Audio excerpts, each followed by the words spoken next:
Bonjour, bienvenue sur ma chaîne. Je suis trop contente de vous retrouver aujourd'hui pour coudre ensemble mon premier patron.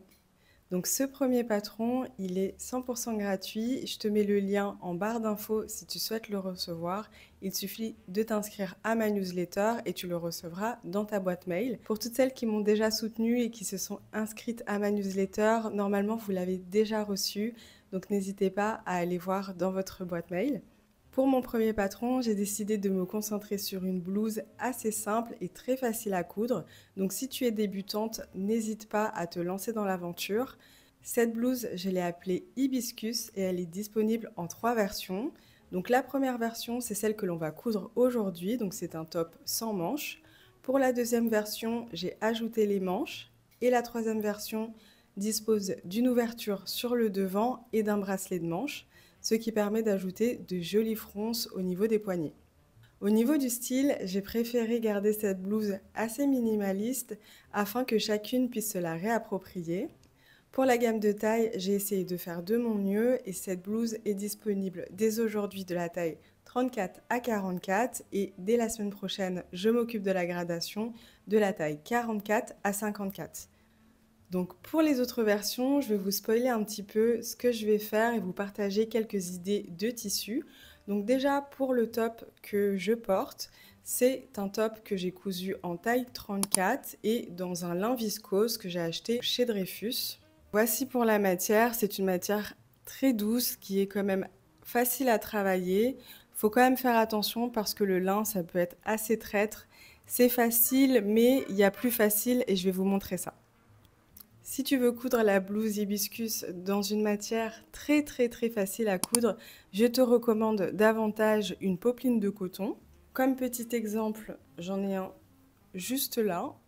Donc c'est une matière qui est beaucoup plus facile à coudre, qui se repasse très facilement et qui est beaucoup plus facile à manipuler, notamment lors de la découpe. Pour la deuxième version, donc la version avec des manches, j'ai trouvé le tissu parfait et je me suis tournée vers ce voile de coton qui est avec des petites mouches dessus. Donc c'est un voile de coton plumetis. Je trouve que pour une version longue, ce sera très joli parce que le voile de coton, ça permet aussi quand même d'avoir une certaine fluidité et comme on a des manches qui restent légèrement évasées, ça va être très joli. N'hésite pas à t'abonner si tu veux voir les prochaines versions et les prochains tutos. Pour la dernière version, c'est celle qui est la plus complexe et qui présente une ouverture sur le devant et un bracelet de manche. Donc tu l'auras compris, cette version-là va te permettre d'aborder différents points techniques, notamment les fronces, et on va voir aussi comment créer une jolie ouverture. La différence entre les deux premières versions, c'est aussi la finition que je te propose d'utiliser pour cette version. Donc la version 1 et 2 est finie par une jolie parmenture, alors que la dernière version, je te propose de la finir avec du biais, ce qui va te permettre de coudre des tissus avec une légère transparence comme je compte le faire. Pour la dernière version, j'ai choisi ce magnifique voile de coton brodé. Donc c'est un tissu qui est particulièrement joli, je trouve, avec ces petits dessins qui me font penser à des petits fruits. Je vais pouvoir facilement créer des raccords au niveau du devant et avoir une jolie ouverture. Donc le biais va finir de façon très propre cette jolie blouse et avec les fronces au niveau des poignets, ça va être absolument divin. J'ai vraiment hâte de coudre cette version 3. Toutes les versions disposeront d'un tuto vidéo qui arriveront prochainement sur YouTube. Bien sûr, si tu es plus expérimenté, tu peux coudre cette blouse dans différentes matières comme de la soie ou de la viscose. En tout cas, je suis ravie de vous proposer ce patron en téléchargement gratuit. Je trouve que son style permet une variété de looks et j'ai vraiment hâte de voir vos interprétations. Personnellement, j'ai déjà commencé à le porter soit avec un jean, soit avec une jupe en satin. Donc à chaque fois, ça rend un look totalement différent. Donc c'est parti pour la couture. On démarre tout de suite le pas à pas.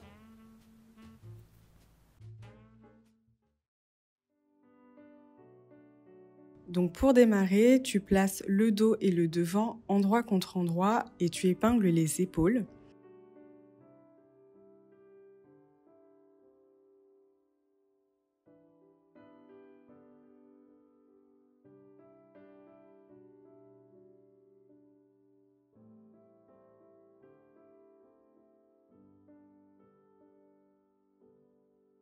Tu vas faire la même chose sur la parementure dos et devant, donc tu vas les placer endroit contre endroit et épingler au niveau des épaules.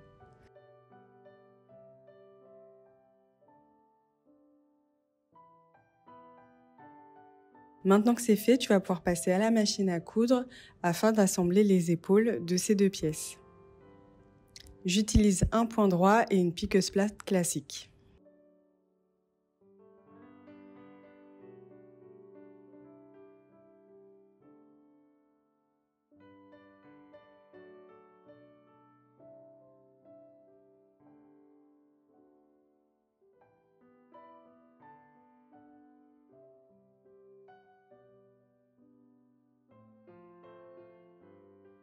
Une fois les épaules assemblées, tu peux maintenant repasser couture ouverte.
Si tu disposes d'une surjeteuse, c'est le moment de venir surjeter tes épaules ainsi que le bas de ta parementure.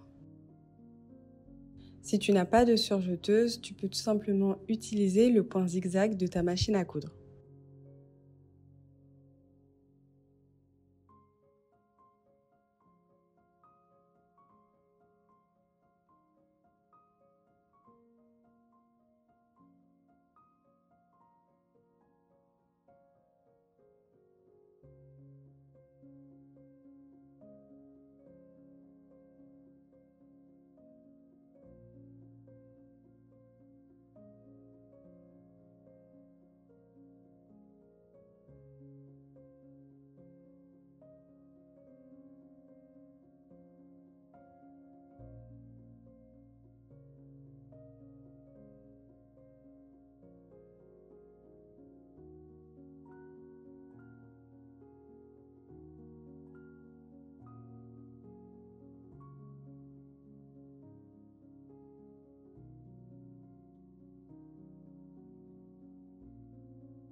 Prochaine étape, tu vas venir assembler ta parementure à ton top. Donc il te suffit de placer la parementure du bon côté, donc endroit contre endroit, et le dos face au dos et le devant face au devant.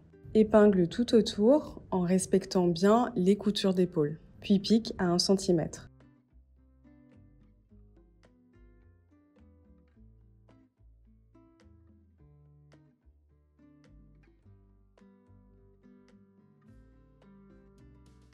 Une fois ta parementure assemblée à ton vêtement, tu vas venir cranter ton encolure. Donc cranter, ça veut dire que tu vas venir faire des petites incisions tout autour de ton encolure, mais fais bien attention à ne pas couper là où tu as cousu. donc à ne pas couper ton fil. C'est optionnel, mais à ce stade, tu peux aussi réaliser une piqûre nervure du côté de ta parementure. Donc c'est-à-dire que tu vas venir piquer à 1 mm du bord pour venir maintenir la parementure à l'intérieur de ton vêtement.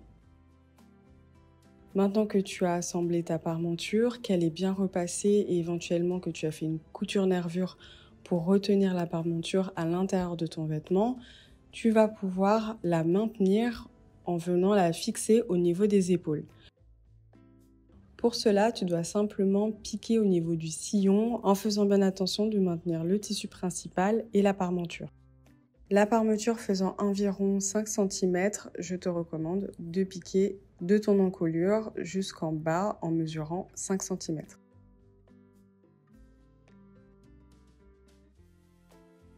Maintenant, tu vas pouvoir coudre les côtés. Donc, il te suffit de replacer ton devant et ton dos endroit contre endroit, cette fois-ci bien face à face, et tu vas simplement coudre à 1 cm.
Si tu as une surjeteuse, surjette les côtés. Si tu n'en as pas, utilise le point zigzag de ta machine à coudre.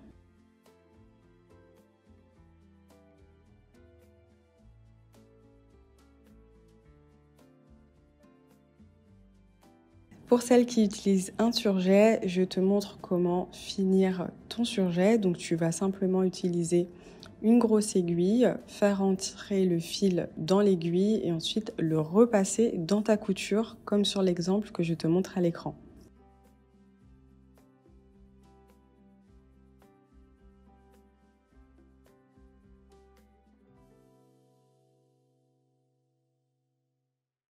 Ensuite, effectue un surjet tout autour de ton bas de manche et tu vas pouvoir former tes ourlets. Pour cette version, j'ai décidé de vous montrer quelque chose d'assez simple, donc un rempli et non pas un ourlet. Donc il te suffit de replier à 1 cm le bas de tes bas de manche et 2 cm pour le bas de ton vêtement et ensuite d'effectuer une surpiqûre.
Voilà, c'est la fin de cette vidéo et de ce premier tutoriel avec l'un de mes patrons. Donc, je suis ravie de pouvoir vous le proposer gratuitement.